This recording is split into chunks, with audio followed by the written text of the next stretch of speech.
I have been reading a lot of poetry recently, and today we are going to talk about the best poets that I've ever read. They're going to go in somewhat of a specific order, and I will get to the context of why throughout the video, but here's the list. I know you guys like it when I show the books that I'm about to talk about so that you can know if you're going to be interested or not. So the first thing I'm going to start with is Walt Whitman. This is Walt Whitman, The Complete Poems. I really haven't read that much of Walt Whitman, but what I have read I really enjoy. I think the greatest aspect of poetry is that you don't have to read everyone's entire catalog of their poems to get the gist of what they're about. You can just read a handful of things, and if they really resonate, you can tell that they're well worth going back into. And that's that's something I really felt with Whitman. That's something I really felt. I felt a heart.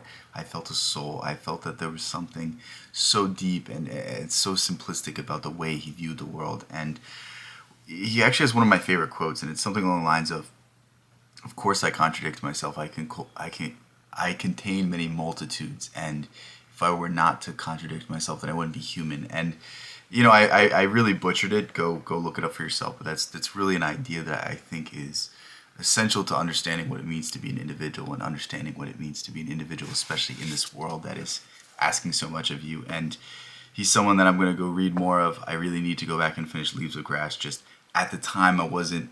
I don't have the patience right now to go read Whitman talk about every aspect of his mundane life and make it into some sort of mythic, spiritual, prophetic experience. So that's just why I haven't read all of him. But yes, he is very special.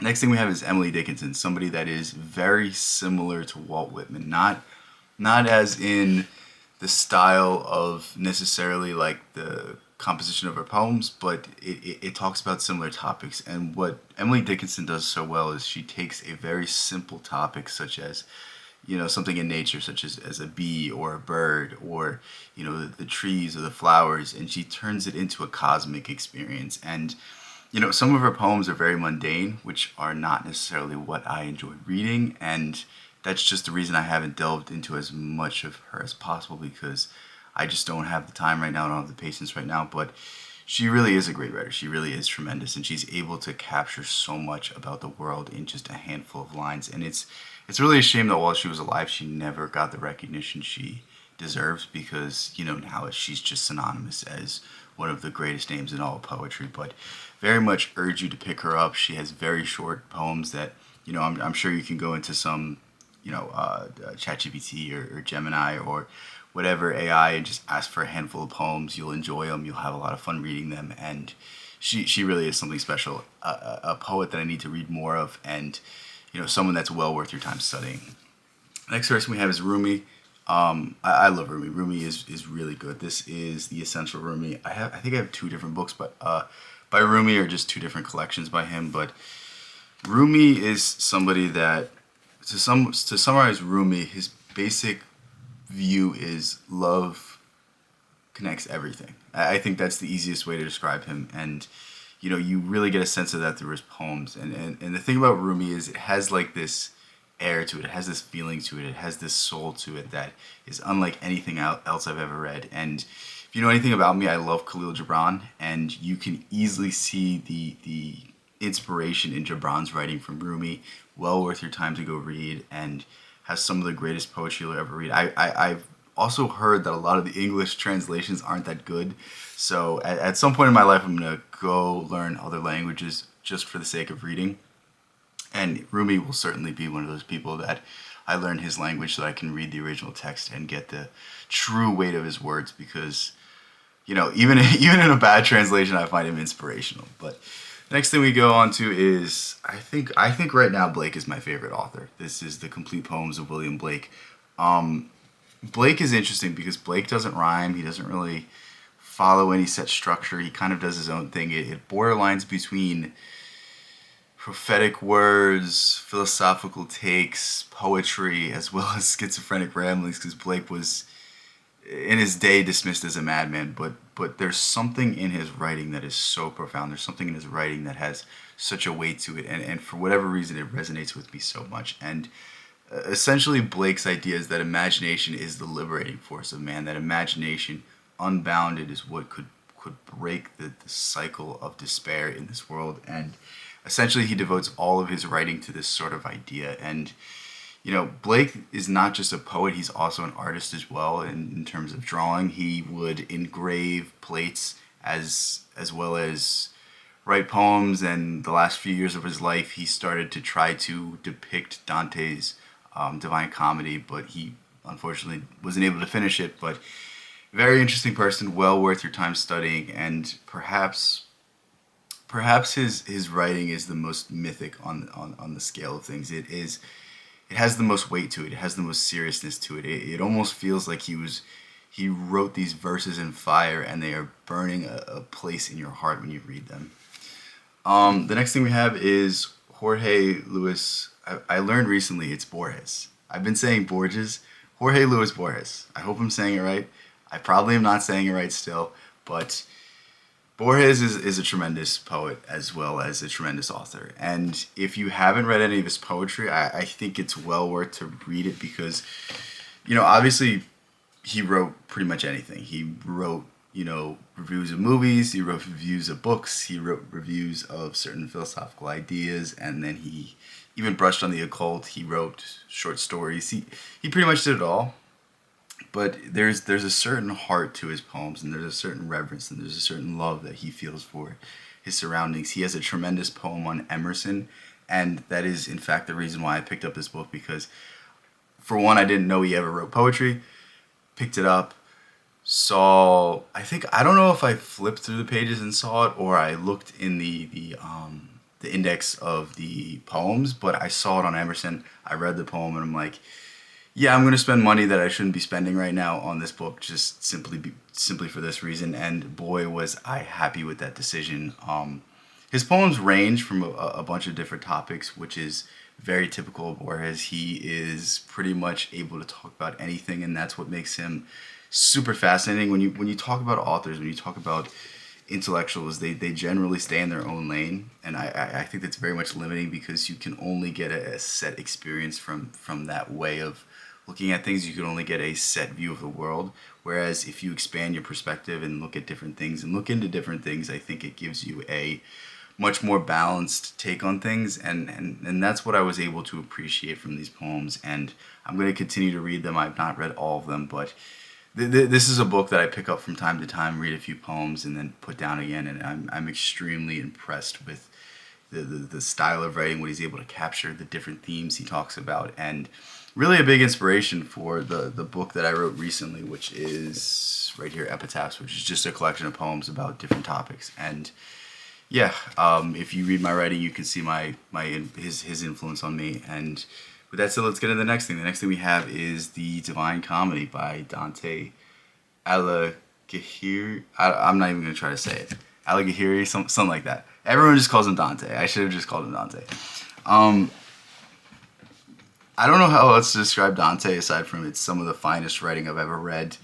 You could take it purely for the story, purely for the horrific things that he describes in the Inferno, or you could take it for the deep philosophy, the deep poetry, the symbolic significance that you get upon a rereading, or you parse through a closer reading of what he's trying to say, and you delve into exactly why he was put in exile from the church. And the Divine Comedy is something I'm not an expert in, so it's very difficult for me to talk about because it's such a large text to talk about. It essentially contains all and everything about human experience, and it's one of those works that I think you could read 1,000 times and you could never even come close to understanding.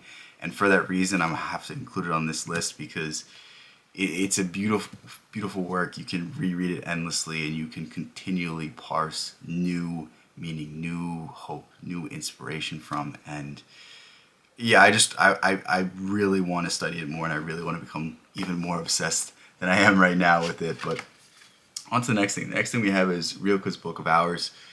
One of the finest pieces of poetry I've ever read, one of the finest collections I've ever read. The best part about this book is it was never meant to be published. It was only published because Rilke needed money. It has a very funny connection with Friedrich Nietzsche as well. The woman that inspired Rilke to write this was the same woman that inspired Nietzsche to write Thus Spoke Zarathustra.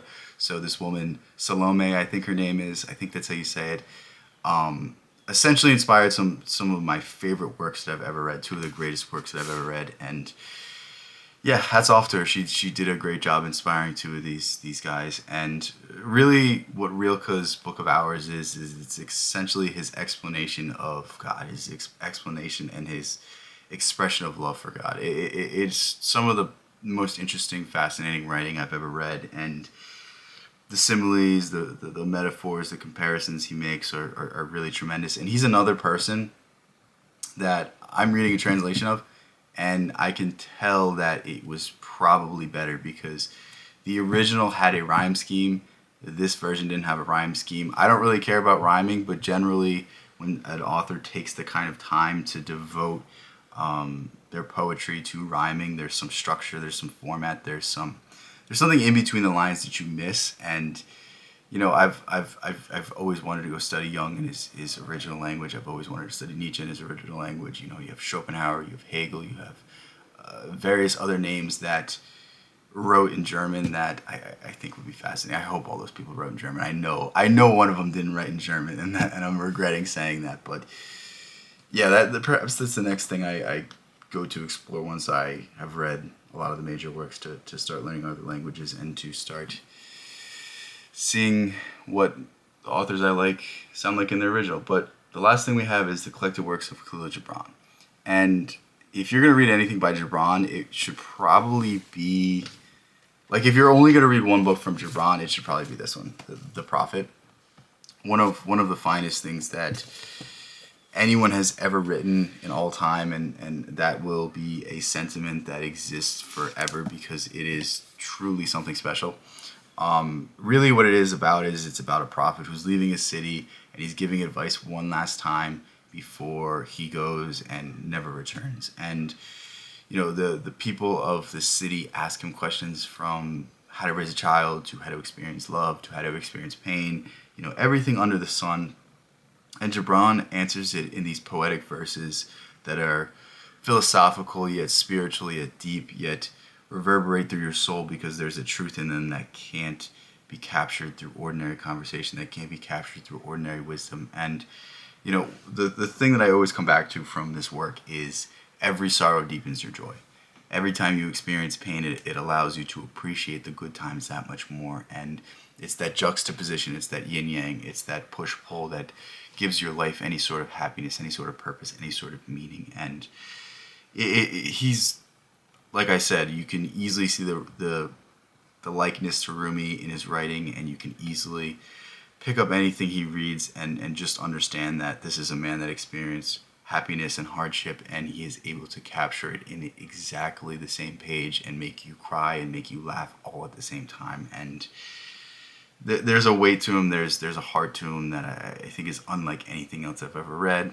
That's probably why I put him last. I don't know if that was intentional or instinctual, but yeah, these are the best poets that I've ever read. I feel like I didn't leave anyone off the list. There's a chance I did. There's a chance I left someone off the list that just crossed my mind or that I haven't studied well enough. I could put Shakespeare here because obviously Shakespeare is one of the greatest poets ever, but I have not read his sonnets. I've only read his plays, so I didn't put him on here. But yeah, let me know some of the poets that you like the best, that you are inspired by, that you think deserve to be on this list. Please recommend them, because I'm always interested in finding new things to devour, finding new things to read, and finding new poets to fall in love with their writing. So with that said, I love you guys so much. Thank you guys so much. Peace out. I'll catch you in the next one.